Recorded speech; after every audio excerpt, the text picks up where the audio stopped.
Alrighty, so pilots are human. So we're going to talk about human factors and kind of how it leads to safe and unsafe flight.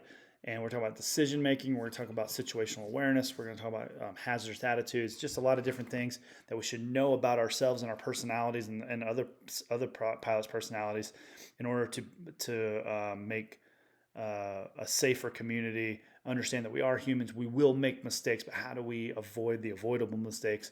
And just continue to have safe and efficient operations of flight. So let's do this here. Human factors. First thing we're talking about is situational awareness. This is something that's not just to aviation. Situational awareness can be lots of different things. We call it SA sometimes. And it's the understanding of the environment, its elements, and how it changes with respect to time or other factors. The environment is just everything around you when you're in an aircraft. It could be inside the flight deck, it could be inside the airplane, it could be outside the airplane, it could be at the airport environment, it could be out in the airspace, it could be lots of different places, but all the elements that make that environment unique, and then how those things are changing over time. And they could be divided into like pilot, aircraft, and the environment in terms of elements. So what are some things pilots need to be aware of? Well, they need to be aware of their health, what stress they're under, whether they're fatigued or tired, what their ability level is, and their limitations based on their ability level and their licensing. The airplane, well, the airplane has certain things you need to be aware of, like the fuel, how's the engine doing, how the other related systems are doing, what's its speed, what is the aircraft's ability, what is the airplane's limitations, and what are the control elements doing with that airplane? And with the environment, well, what's the weather like? What are other aircraft are around me? What airports am I operating out of?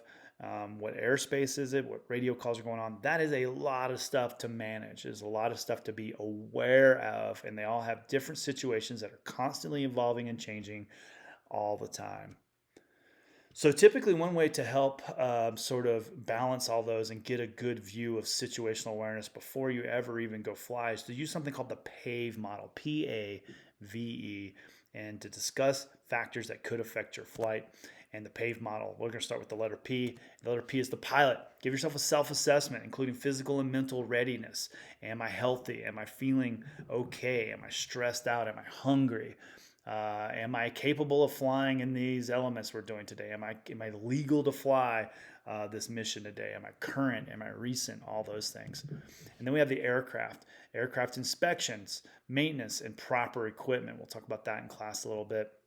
The V is for environment, and that's the weather. What terrain is around me? Are there mountains? Am I flying over big bodies of water? And what airspace am I flying in? And then finally, E is external pressures. I got to fly now because I got to be home by tonight, or I got to leave today because I have a meeting this afternoon.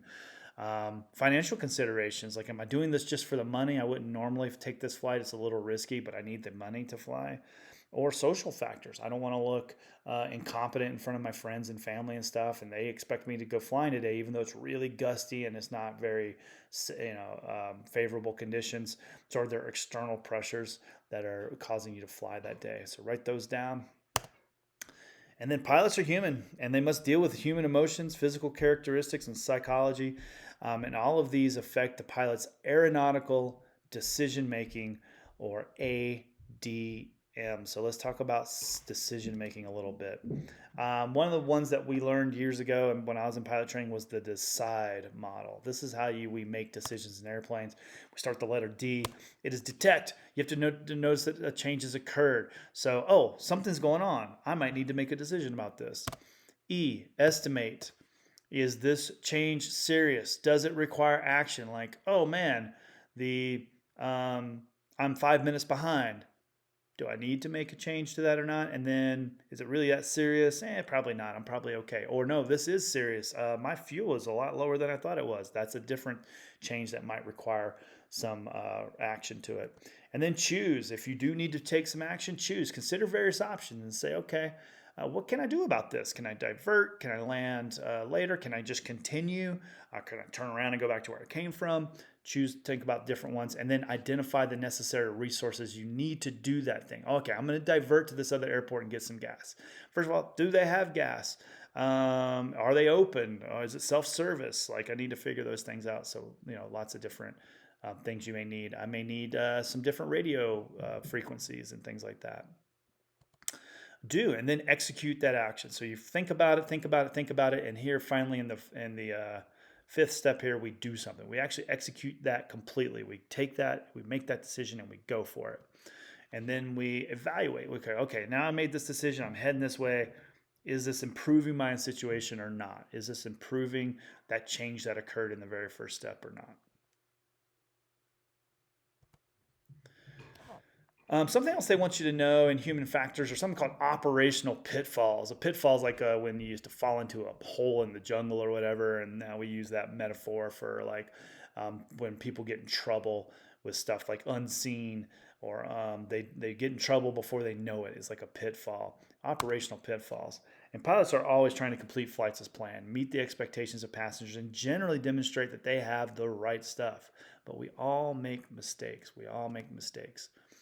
The right stuff is a fragile image. It comes back to way back in the 50s and 60s. They used to talk about that in the space program. These people have the right stuff to be a great pilot. And it often drives pilots for unrealistic goals. I'm going to be the best. I'm going to be the best. I'm better than everybody. I'm good at this. I'm competent. And it's good to be confident, but then there's overconfidence, right? And you wind up having unrealistic goals, flying outside your abilities, and you have a really big impact on safety. And so here's a list of common pitfalls that we have when it comes to decision making. Peer pressure.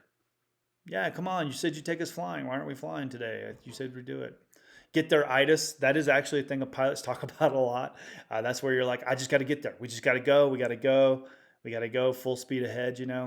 Scud running. That's when you're flying really low to the ground to get under some clouds. But there's, towers. There's radio towers. There's buildings. There's stuff like that.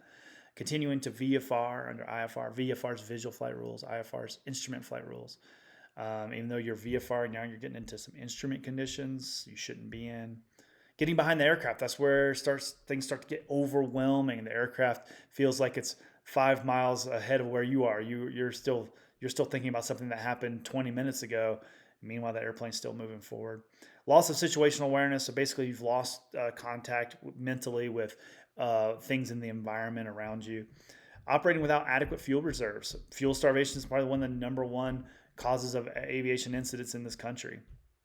Neglect of pre-flight duties. You didn't really check the lights, and now you're going to wind up flying at night. Or you didn't really check to see if the alternator belt was good, and now they seem to have lost electrical power and stuff in your electrical system. Yeah, so lots of different pitfalls there that you just got to kind of watch out for. We'll talk a little bit more about these in class, but just make sure you've got some of those written down as examples so that when you're studying, you can kind of remember what we're talking about here. And then one of my favorite things to talk about is hazardous attitudes. Hazardous attitudes.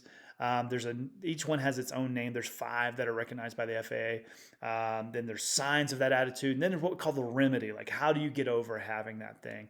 So, for example, macho is one of the hazardous attitudes. And invulnerability is another one. Resignation is a third one. Anti-authority and impulsivity. And I will say before we get into these, I've probably displayed all of these at some point in my flying, my 20 plus years of flying. So don't take it personally if you feel like this is not a personal attack on you and your personality, but these are just why they're hazardous. They're hazardous in aircraft, and you need to, even if you are a very impulsive person or you feel like nothing can ever hurt you or you're very much against the rules, you should understand a little bit about why that's hazardous in an aircraft. So macho is basically showing off for others. Like, hey, I'm going to show off for everybody else. And the remedy is like, hey, stop being so overconfident. It's not worth it to show off for them. They're already pretty impressed that you know how to fly an airplane and they don't. So stop showing off for others. It's macho. Number 2, it won't happen to me. That's invulnerability. Invulnerability, yeah, I know you shouldn't land at, this really high speed, but nothing bad ever happens to me. I always seem to have really good luck, right? Well, accidents can happen to anyone. They say that the regulations that we follow, the rules and procedures we follow, they're, quote, they're written in blood. They're written in blood. That means that people have gotten hurt and or killed so that we have the rules that we have now in place to help prevent further people getting hurt and killed. And so those same pilots that got, have had some bad days where things have really gone wrong, and maybe they didn't get to go home because of a bad accident. Well, maybe they had a sense of invulnerability too. Maybe they thought the same thing. They figured out that probably is not going to happen to me. Accidents can happen to anybody. They can happen to anyone, and they do. Resignation. What's the use? So you fly into a cloud and you're like, bad stuff always happens to me. What's the use? I'm no good. I quit. But you can't quit. The plane's still flying. You're still piloting command. But you just got to always believe in yourself. So one is like being overconfident. Well, this one's being underconfident, I guess. I don't know. But not having the right amount of confidence. You can solve problems. You have had training. You have a good brain in your head there. Use it. You can solve problems. Use that problem solving, that decide model. Get yourself out of that trouble. Don't give up. Don't ever give up when you're flying a plane.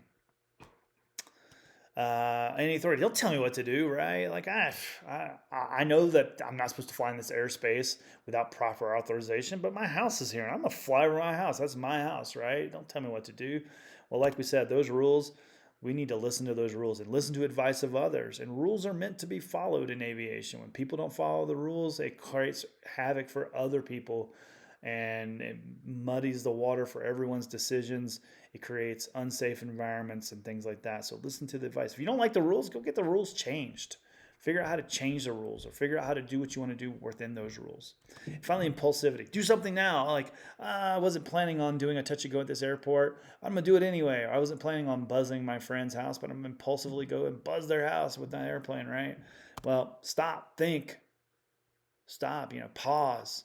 That wasn't the plan. My plan was to do A, B, and C. I can't add D, E, and F to it without stopping and thinking about it. Now, you could maybe think it through and figure some things out and go and do those things you want to do. But don't just do it because it just popped in your head, all right? That's impulsive behavior.